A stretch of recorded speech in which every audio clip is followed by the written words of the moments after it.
Salam les avéroïstes et bonjour à tous. Alors aujourd'hui, j'ai décidé qu'on allait changer un petit peu d'aire géographique, on va quitter l'Orient musulman, on va longer la côte de l'Afrique du Nord et puis on va se diriger directement vers la péninsule ibérique. Alors je sais, vous vous dites que, enfin, on va pouvoir reprendre la série sur les Omeyyades et notamment l'émergence, l'essor du pouvoir de Abdelrahman Ier. Eh bien non, ou en tout cas, à moitié. Ce qui est sûr, c'est que l'on va bien se diriger du côté de la péninsule ibérique. Par contre, je vous propose de nous intéresser à une région particulière, dont l'histoire est finalement assez peu connue. Je veux parler du Portugal sous domination musulmane, aussi appelé en arabe le Gharb el-Andalus. Alors, vous remarquerez que ce terme qui signifie Occident, en gros l'Occident d'Al-Andalus, a donné le nom d'Algarve, qui est une des régions du Portugal actuel. Donc très peu de personnes en parlent, que ce soit sur les médias, mais aussi du côté des historiens. Alors heureusement, on a quand même le livre de Christophe Picard, Le Portugal musulman, publié en 2000, et que je vous recommande très fortement si vous voulez développer vos connaissances sur le sujet. Bon après, on va pas se le cacher, c'est quand même très costaud, parce que c'est un bel ouvrage universitaire. Alors, pourquoi le Portugal est intéressant dans l'histoire d'Al-Andalus ? Tout simplement parce que, déjà pour commencer, c'est un territoire original. Déjà, comme vous pouvez le remarquer, il constitue une marge de l'émirat, puis du califat omeyyade, dont la capitale est située à Cordoue. Il est donc éloigné du cœur du pouvoir, et dans le même temps, il va servir de zone de frontière, et donc de tension, avec les pouvoirs chrétiens du nord, qui s'enfonceront de plus en plus vers le sud de la péninsule. Les Omeyyades, qui est la dynastie qui régnera entre les années 756 et le début du XIe siècle, auront beaucoup de mal à contrôler cette zone de marge. En même temps, elle est essentielle dans le cadre de la lutte contre les chrétiens, mais le problème c'est qu'elle est trop éloignée de la capitale. Les Omeyyades auront donc à déléguer leur pouvoir et à laisser une certaine autonomie à l'aristocratie locale. Tout ça, c'est bien quand le pouvoir central est fort, mais quand celui-ci connaît des faiblesses, vous allez voir que les gouvernants et les grandes familles du Gharb el-Andalus ne vont pas hésiter à prendre les armes et à se révolter contre les Omeyyades.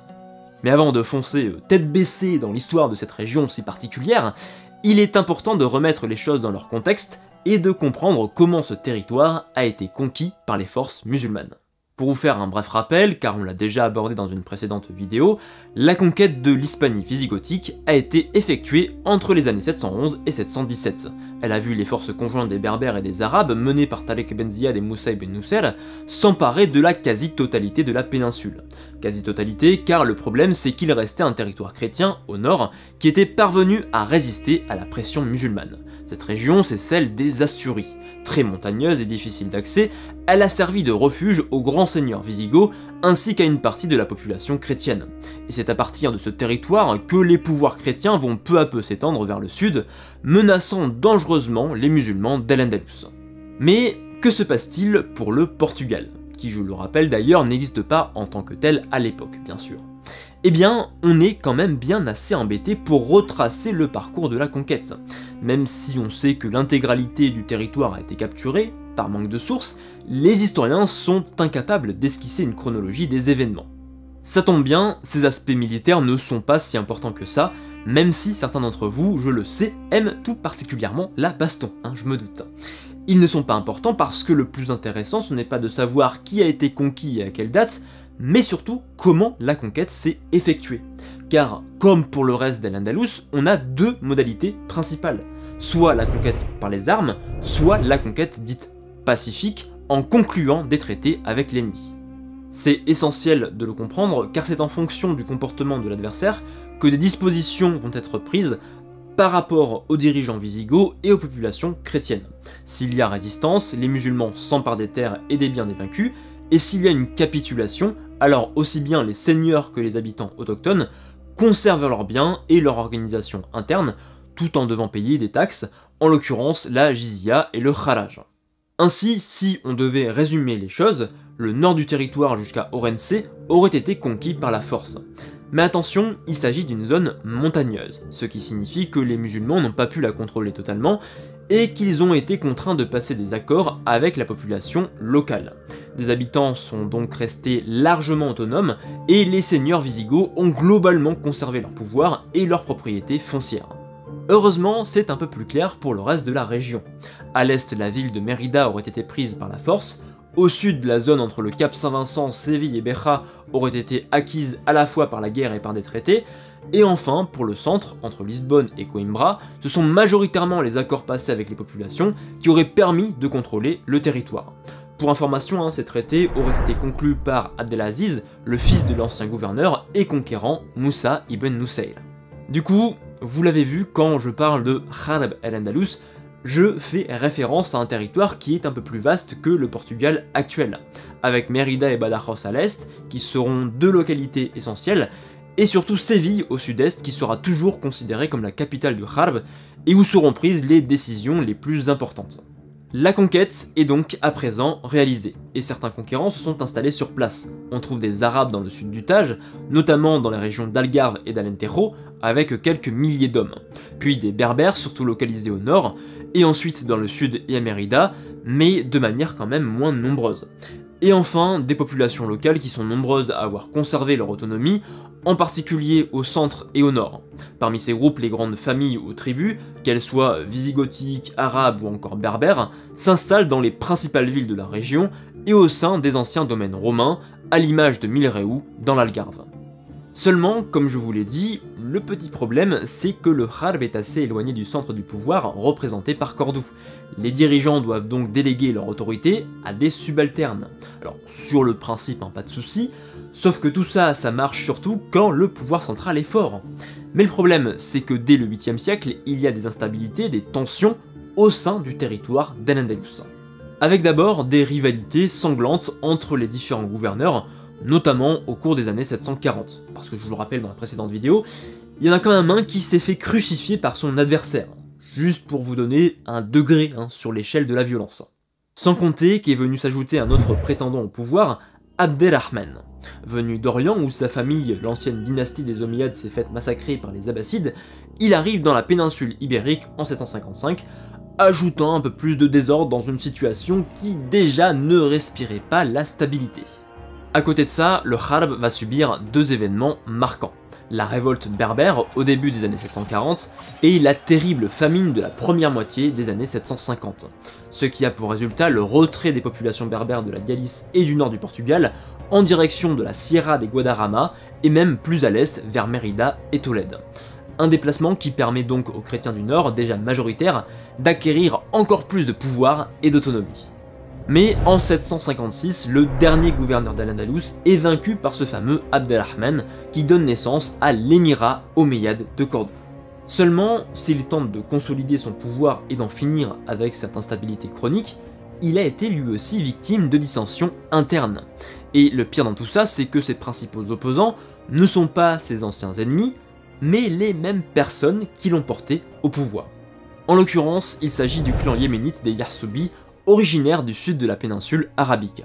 Après sa victoire sur Youssouf el-Fihri, le dernier gouverneur, Abderrahman avait offert au clan des Yarsoubi la direction du Harb el-Andalus, chacun de leurs membres étant placé à la tête des villes et des districts les plus importants comme Béja, Oxonoba, Niebla et surtout Séville. Eh bien, les Yarsoubi jouissaient d'un pouvoir quasi autonome. Mais voilà que 8 ans après le triomphe de l'émir omeyyade, les Yarsoubi décident de se révolter. Officiellement, cette insurrection s'effectue au nom des Abbassides, les rivaux des Omeyyades. Autrement dit, le clan qui a soutenu Abderrahman fait à présent volte-face. Cependant, ce n'est sans doute pas aussi simple, car même si on a très peu de sources, on se doute bien qu'il existait des revendications plus profondes, sans compter que les Yarsoubi ne sont pas les seuls à prendre les armes. Les chrétiens eux aussi se joignent au mouvement, car leurs terres auraient été confisquées par le pouvoir omeyyade. Et là, on peut dire que ça ne sent pas très bon pour Abderrahman. Son pouvoir est encore fragile et il se retrouve confronté à des personnes contrôlant la quasi-intégralité du Harb et qui en plus sont aidées par les populations locales. Ainsi, en même temps que les révoltés entrent sans encombre dans toutes les villes entre Béja et Séville, leur force numérique augmente, alimentée par des garnisons déjà acquises à leur cause. Face au danger, l'émir omeyyade décide de quitter Cordoue pour se fortifier à Carmona, à une trentaine de kilomètres de Séville. Disposant d'un nombre plus important de combattants, les révoltés sortent de la cité et n'hésitent pas à assiéger le refuge d'Abderrahman. Mais un siège, vous le savez, eh bien c'est long. Ça demande à la fois une logistique de ravitaillement et une union parfaite pour tenir des mois entiers ses positions dans l'espoir que l'ennemi capitule ou fasse une sortie. Et malheureusement pour les Yarsoubi, c'est justement le prolongement du siège qui aurait créé des divisions à l'intérieur du groupe des révoltés. Donc Abdelrahman en profite, il sort de Carmona et terrasse les forces adverses. Quant au chef des insurgés, son châtiment est terrible. Il leur tranche la tête, les embaume et les envoie directement en Ifriqiya où se trouvaient les représentants du calife abbasside. C'est encore une victoire pour l'émir omeyyade. Un triomphe censé encore un peu plus asseoir son autorité sur Al-Andalus. Sauf que, en réalité, il n'a remporté qu'une bataille. Son coup d'éclat à Carmona et la punition infligée aux chefs rebelles n'ont pas signé la fin de la guerre. Au contraire, ils ont déterminé les membres restants des Yarsoubi à poursuivre la lutte et leur quête de pouvoir. Pendant encore 10 années, Abdelrahman devra mener une lutte sanglante contre ses anciens alliés. Il remporte une grande bataille près du Rio Ben Bezar en 766 et fait même assassiner Abu as-Saba al-Yarsoubi, qu'il avait auparavant nommé gouverneur de l'Algarve et de Séville. Ces deux événements mettent donc fin au pouvoir du clan Yarsoubi dans le Harb et permettent à Abdelrahman de stabiliser son pouvoir jusqu'à sa mort en 788. Vient alors son fils Hicham, puis son petit-fils El-Hakam. Et c'est sous son règne que les ennuis recommencent. Cette fois-ci, ce ne sont pas des dissensions internes qui fragilisent Al-Andalus, mais des menaces externes. Eh bien oui, parce que ce territoire du nord que les musulmans n'étaient pas parvenus à conquérir, n'était plus cette petite région des Asturies gouvernée par Pélage. Il s'agissait à présent d'un royaume dont les souverains, l'un après l'autre, avaient peu à peu étendu les frontières. On est alors à la fin du 8e siècle et au début du 9e siècle, et un grand monarque asturien, Alphonse II, est au pouvoir. Sous son règne, pour la première fois, les offensives chrétiennes franchissent à plusieurs reprises la limite du Douro et atteignent même la ville de Lisbonne. La cité est alors livrée au pillage. Ces attaques sont inédites mais n'en sont pas pour autant étonnantes. Toute la zone nord était quasiment exclusivement chrétienne, et même si elle se trouvait sous domination musulmane, elle jouissait alors d'une assez grande liberté. Quant à la zone entre Lisbonne et Coimbra, les chrétiens étaient certes numériquement moins importants, mais ils avaient conservé leur pouvoir grâce aux traités conclus pendant la conquête, pratiquement un siècle plus tôt.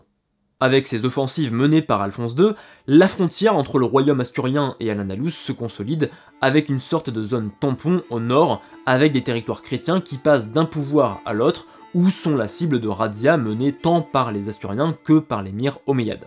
La limite qui se dessine du côté du Harb correspond alors à la région autour de Coimbra.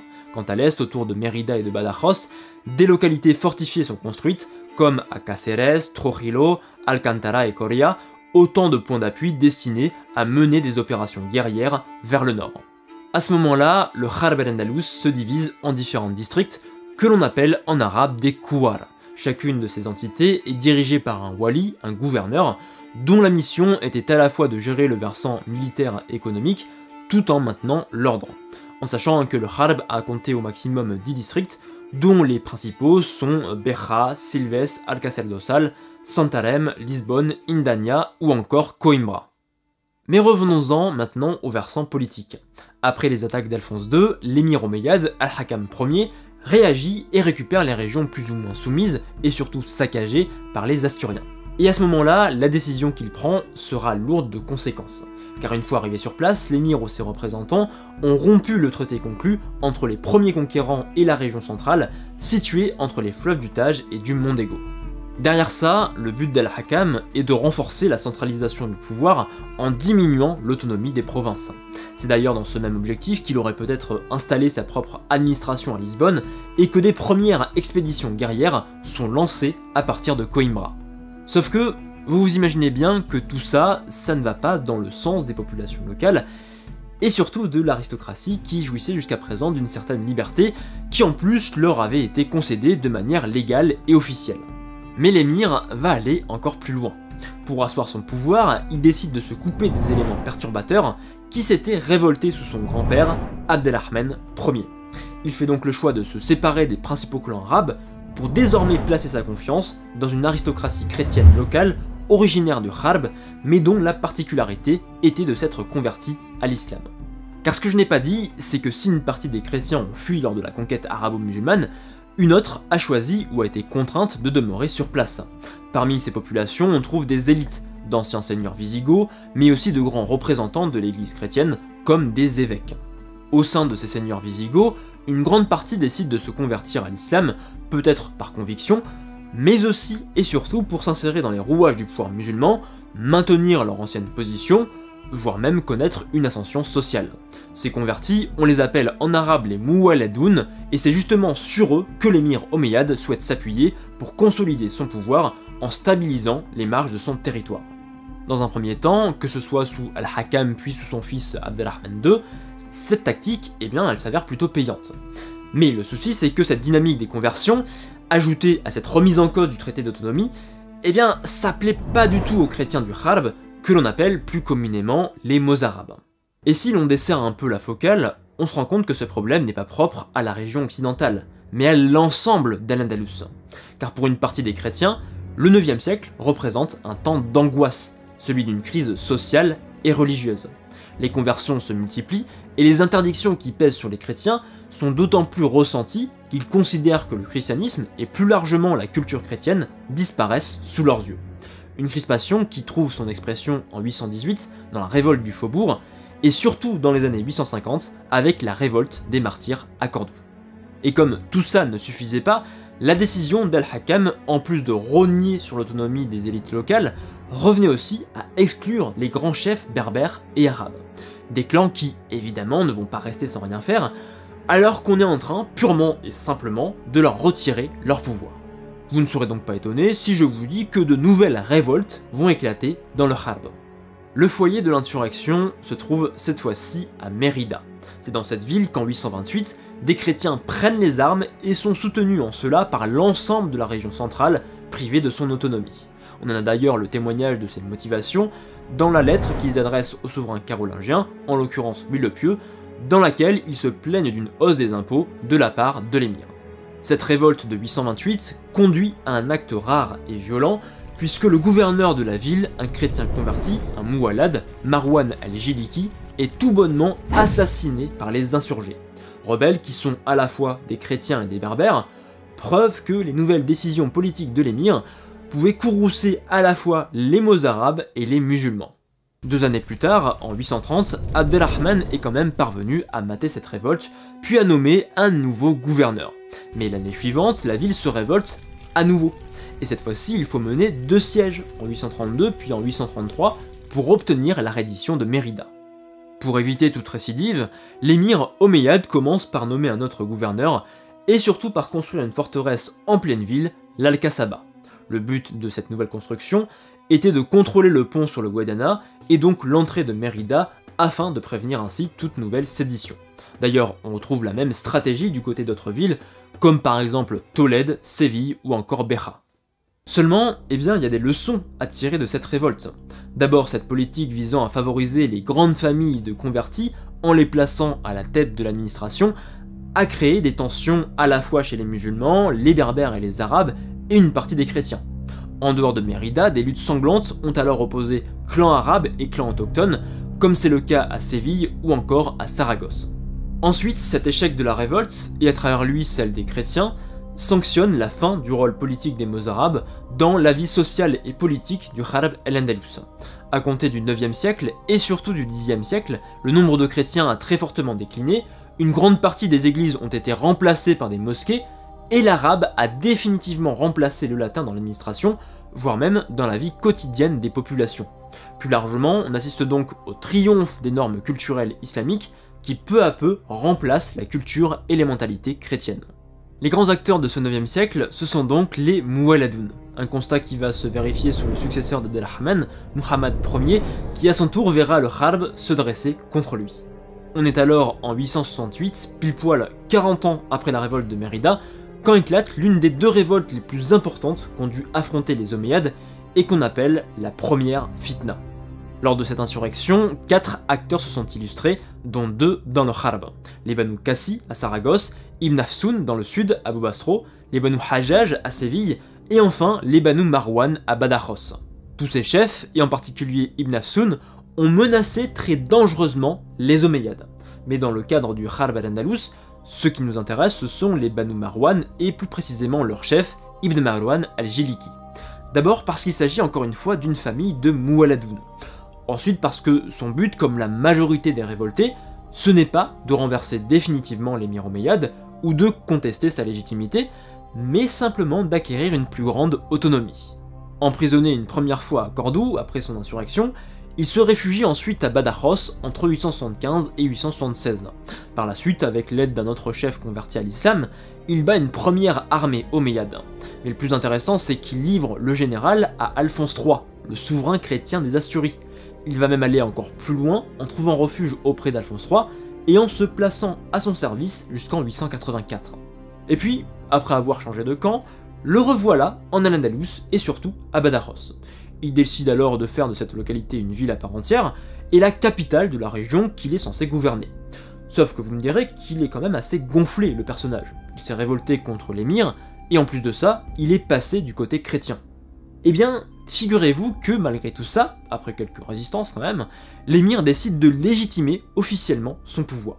À cela on peut y voir quand même deux raisons. D'un, l'émir, Al-Munzir en l'occurrence, vient tout juste d'accéder au pouvoir. Et de deux, il a surtout d'autres problèmes à régler, puisque le plus grand danger à l'époque, cela reste Ibn Hafsun, qui venait tout juste de se révolter en 886. Mais encore une fois, qu'est-ce que nous montre l'exemple d'Ibn Marwan al-Jiliki?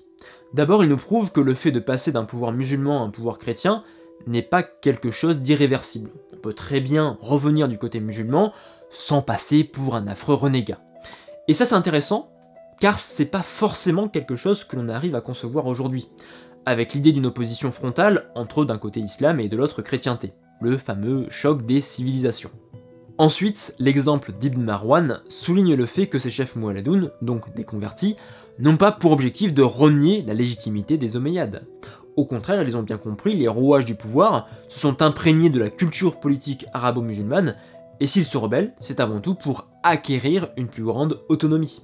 En témoigne d'ailleurs la volonté d'Ibn Marwan d'obtenir de l'émir des financements pour bâtir au sein de Badajoz des mosquées, des hammams et renforcer l'Al-Kasaba, la forteresse symbolisant justement l'autorité musulmane. A l'inverse, le point de non-retour est représenté par Ibn Hafsun. S'il est lui aussi un muwallad, par contre, il a sans doute fait le choix de se reconvertir au christianisme. Et cette décision, au contraire de celle d'Ibn Marwan, qui jamais ne renie officiellement sa foi musulmane, eh bien, elle ouvre sur une impasse. L'émir se trouve dans l'obligation de mettre fin à la rébellion et de traiter sévèrement les agitateurs. Même si Omar ibn Hafsun finit par se soumettre, avant de mourir de maladie, son corps ainsi que ceux de ses fils sont sortis de terre et crucifiés à Cordoue en guise d'exemple. Avec tout ça, je sais pas vous, mais je souffre un petit peu pour tous les émirs omeyyades qui ont dû batailler à droite à gauche, ici pour stopper une rébellion, là pour empêcher avec plus ou moins de réussite une attaque chrétienne. Et tout ça pendant déjà quasiment 150 ans. Et le pire, eh bien, c'est que ça va continuer. Car, encore une fois, les souverains asturiens, Alphonse III en tête, sont bien au courant des petites guéguerres que mènent les musulmans entre eux. Donc, j'ai envie de vous dire, pourquoi pas en profiter? Et c'est sans doute ce que devait penser Alphonse III quand à la fin du 9e siècle, alors qu'Ibn Hafsun se met le chaos dans le sud d'Al-Andalus, des offensives chrétiennes ont été lancées en direction du Harb.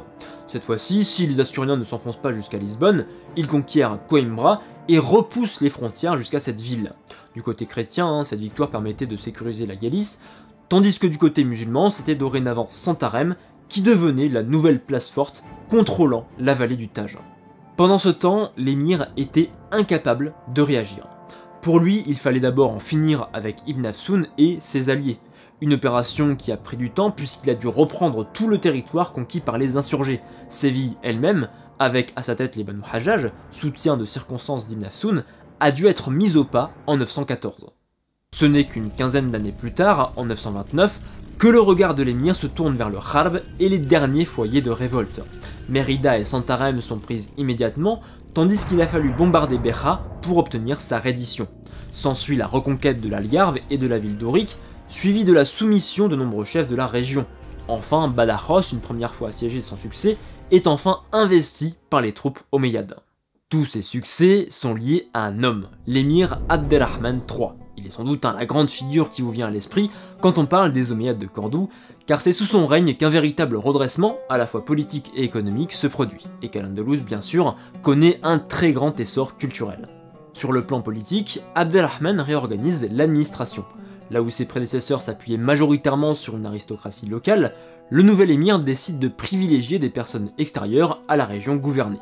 Cela évite déjà qu'elle ne dispose de liens trop étroits avec les élites locales, l'idéal étant qu'elle soit directement issue du propre entourage de l'émir.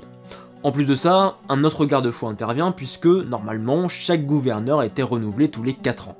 Dans le même temps, le Harb el-Andalus connaît un important essor économique. Une croissance qui s'appuie en grande partie sur le développement du commerce et des échanges maritimes, avec une ouverture sur l'Atlantique, notamment à partir de Silves, Faro ou encore Lisbonne.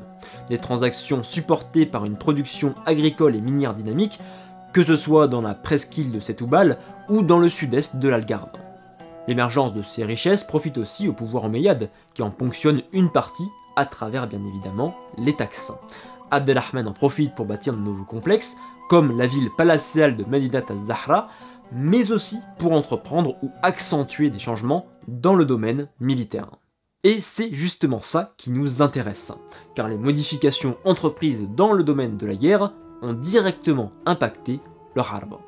Ce qui se met en place, c'est précisément ce que raconte Ibn Khaldoun, dont on a parlé ici même, dans sa description des causes de la naissance et de la chute des dynasties, à savoir le fait que l'État central prive de leur pouvoir militaire les forces vives qui lui ont justement permis de s'imposer.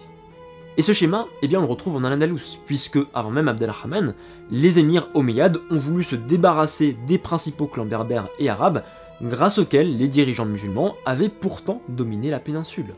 L'objectif des omeyyades, en particulier après les grandes révoltes, a donc été de désarmer leurs propres alliés, dont l'identité reposait justement sur des liens tribaux et la conduite de la guerre. Avec Abdelrahman, ce changement est poussé à son paroxysme. Désormais, ceux qui mènent les campagnes des émirs, puis des califes omeyyades, ce ne sont pas des guerriers locaux associés au pouvoir, mais des mercenaires étrangers à la péninsule, en l'occurrence notamment des berbères d'Afrique du Nord. Les anciens djound, qui représentaient l'ancienne cellule de recrutement des guerriers, sont devenus complètement obsolètes. Quant à l'identité de l'aristocratie arabe ou berbère, mais aussi moualade, elle ne repose plus sur la guerre, mais sur la carrière, autrement dit sur le service, en particulier administratif, de la dynastie omeyyade. Le problème, c'est que ce processus conduit au désarmement des populations locales, et donc à la démilitarisation des provinces, y compris des régions frontalières, à l'image du Harb. La défense du territoire devient ainsi le monopole du pouvoir central.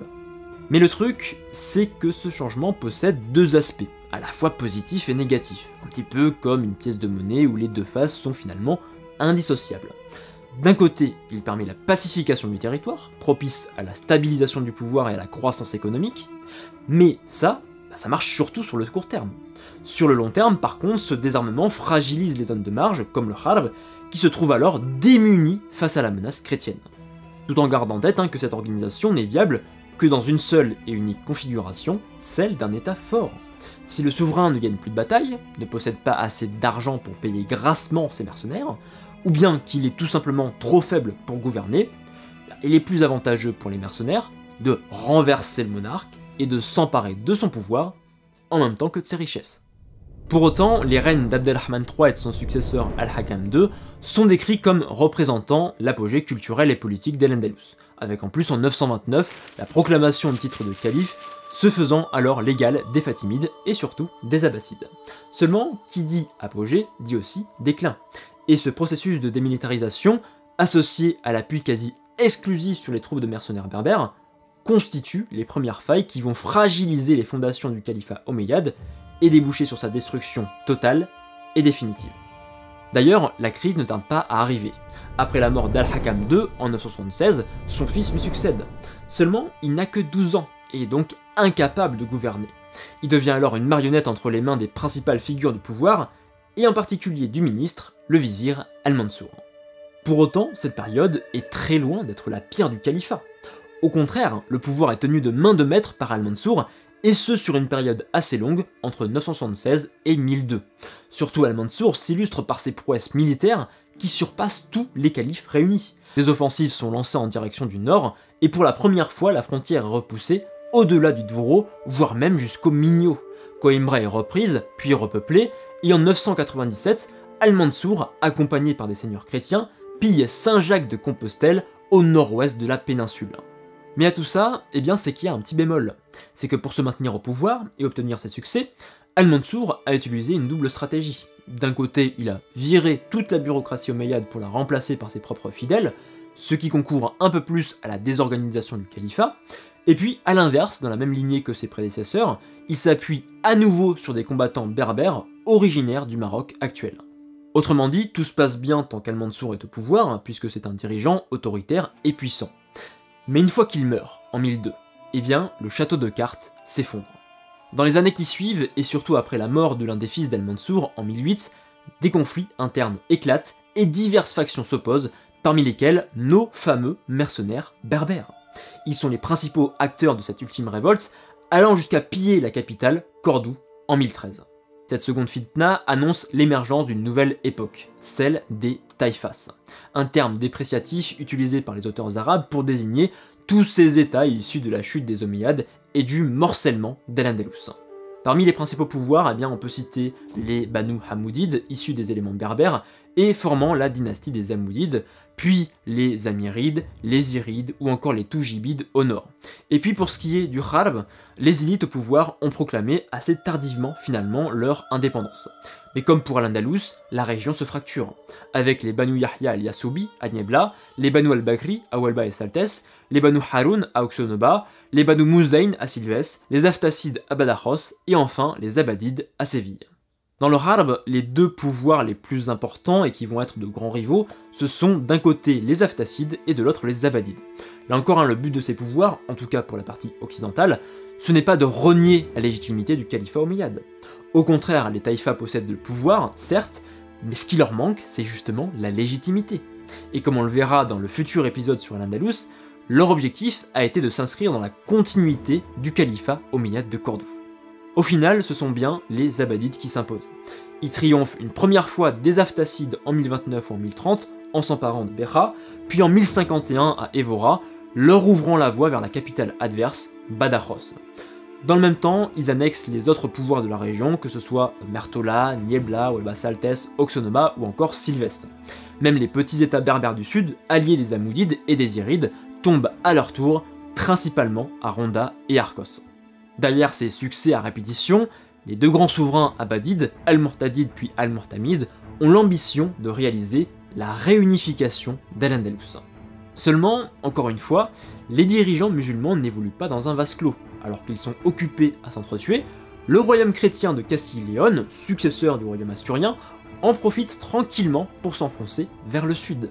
Il s'empare de Montemor et Veio en 1034, de Viseu et Lamego dans les années 1050, de Coimbra en 1064 et de Coria, bien que de manière temporaire, en 1073. En résumé, comme pour les siècles précédents, les chrétiens savent exploiter à merveille les faiblesses des musulmans.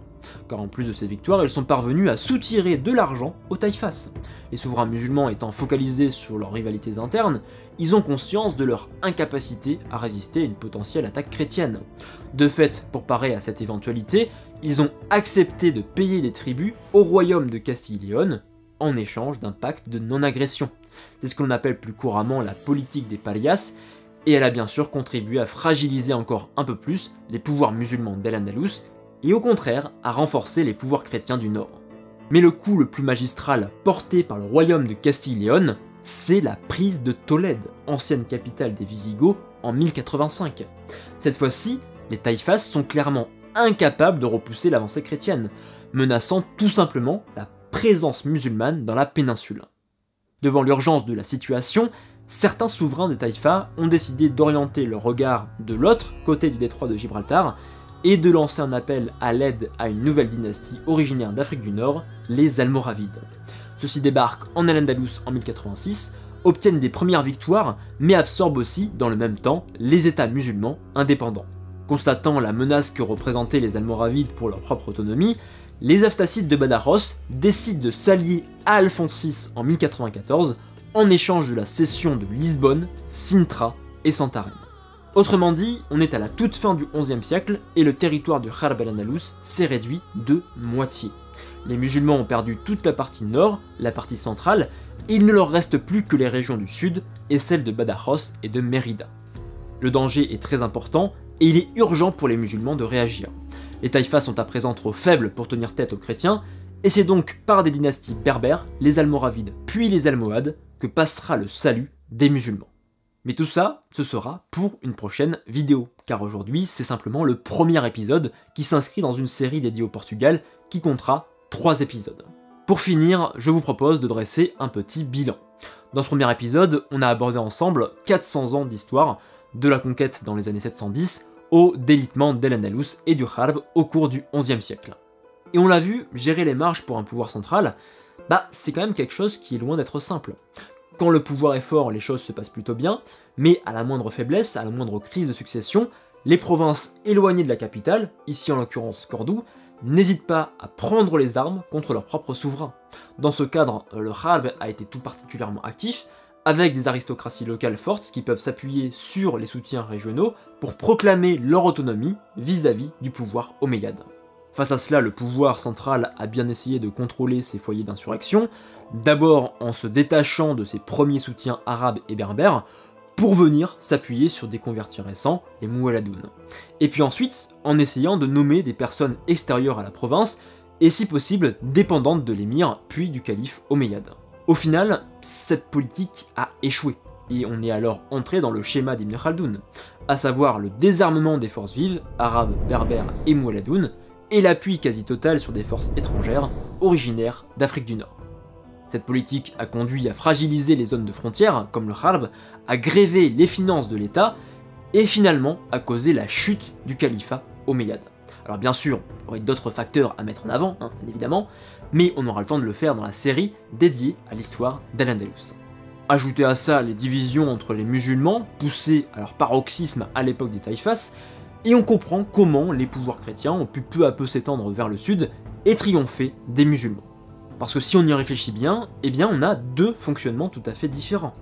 D'un côté, l'État omeyyade, déjà bien constitué, et qui vit surtout grâce aux taxes prélevées sur ces sujets, et donc sur la croissance économique, et de l'autre, les royaumes chrétiens dont la légitimité, l'économie et même la survie reposent à la fois sur la conduite de la guerre, et donc sur la conquête de territoires aux dépens des musulmans. Reste à savoir maintenant si les Almoravides puis les Almohades sont parvenus à redresser la situation.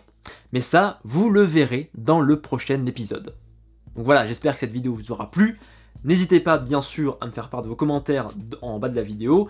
N'hésitez pas aussi à vous abonner à la chaîne parce que si vous voulez découvrir les prochains épisodes qui vont très bientôt arriver sur donc ces 3 épisodes concernant le Portugal sous domination musulmane, mais aussi le Portugal chrétien, où vous verrez comment finalement les musulmans ont vécu sous la domination chrétienne, abonnez-vous parce que sinon vous allez rater sans aucun doute ces vidéos. Donc simple conseil d'amis, voilà. Et puis aussi n'hésitez pas à vous inscrire au groupe privé de la chaîne, où finalement, parfois le mercredi, parfois le samedi, je vous envoie sur votre boîte mail un mail où je vous parle de l'histoire de l'islam. Alors pour vous inscrire, c'est simplement le premier lien dans la description, et puis j'insiste toujours sur ce point mais c'est important, vous pouvez bien évidemment vous désinscrire à tout moment, parce que je ne vous prends pas en otage, voilà. Et puis bien évidemment, je remercie tous les tipeurs et les utipeurs, donc qui me soutiennent sur ces 2 plateformes, parce que leur soutien est très important, votre soutien est très important, votre soutien financier, parce que ça permet, et ça permettra, j'espère, parce que c'est pas encore le cas, de permettre à la chaîne de vivre pleinement, et que le contenu puisse se produire sur le long terme, voire le très long terme. Donc c'est vraiment l'objectif principal qui m'anime aujourd'hui en tout cas. Donc merci en tout cas à vous, je remercie aussi tous ceux qui m'ont fait confiance et qui ont découvert les cours que je produis en parallèle de YouTube. Le dernier, quand je tourne cette vidéo, c'est le cours sur le choc des civilisations et sur la grande question de est-ce que la religion est le facteur numéro 1 déterminant les pensées et les actions des personnes au cours du Moyen-Âge. Peut-être que quand cette vidéo va sortir, ce sera plus le cas, ce sera plus le dernier cours peut-être. Donc je vous remercie en tout cas à toutes les personnes qui m'ont fait confiance et qui ont découvert ce cours et qui m'ont fait part aussi de leur retour, qui m'ont fait quand même très plaisir parce que tout ça c'est beaucoup de travail. Donc merci à vous. Et puis comme toujours, je vous dis à la prochaine, mais en attendant, portez-vous bien.